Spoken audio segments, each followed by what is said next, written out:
నమస్తే, welcome to Disha TV. ప్రస్తుతం మనతో పాటు బీఆర్ఎస్ కార్పొరేటర్ ఆదర్శ సింధిరెడ్డి గారు మనతో ఉన్నారు.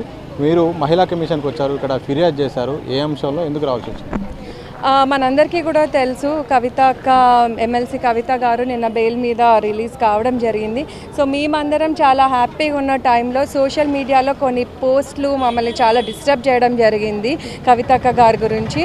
సో పార్టీ ఆదేశాల మేరకు మేము ఈరోజు కమిషనర్ గారిని కలిసి Telangana state commission for women commissioner chairperson Nerella Sharada గారిని కలిసి రిప్రజెంటేషన్ ఇవ్వడం జరిగింది.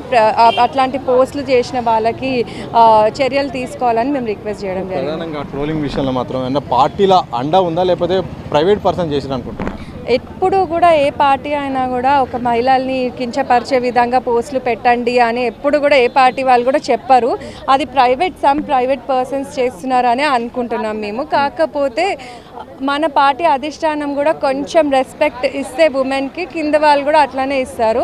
మన పెద్దవాళ్ళు ఇప్పుడు ఒక ఫ్యామిలీలో చూసుకుంటున్నట్టయితే పెద్దవాళ్ళని చూస్తే పిల్లలు నేర్చుకుంటారు కదా, అట్లా అధిష్టానం కూడా కొంచెం ఉమెన్కి రెస్పెక్ట్ ఇస్తే వాళ్ళ కార్యకర్తలు కూడా అదే విధంగా వర్క్ చేస్తారు. ఎందుకంటే లాస్ట్ 9 ఇయర్స్లో మేము ఎప్పుడు కూడా ఉమెన్ కమిషన్కి రావాల్సిన అవసరం మాకు రాలేదు.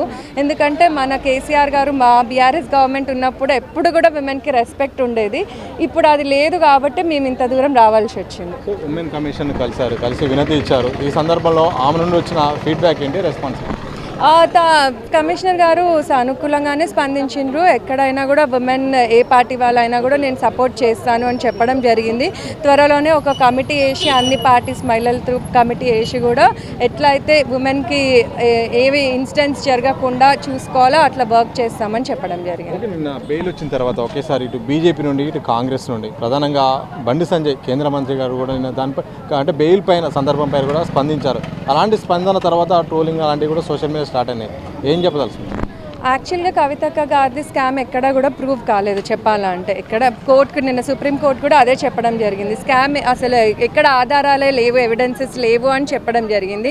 దాన్ని పట్టుకొని కేంద్ర మంత్రులు కూడా రియాక్ట్ కావడం వాళ్ళ నాలెడ్జ్కి నిదర్శనం అని చెప్పాలి. ఏం నాలెడ్జ్ లేకుండా కేంద్ర మంత్రుల వరకు కూడా ఎట్లా అయినరు అసలుకి అర్థమవుతలేదు.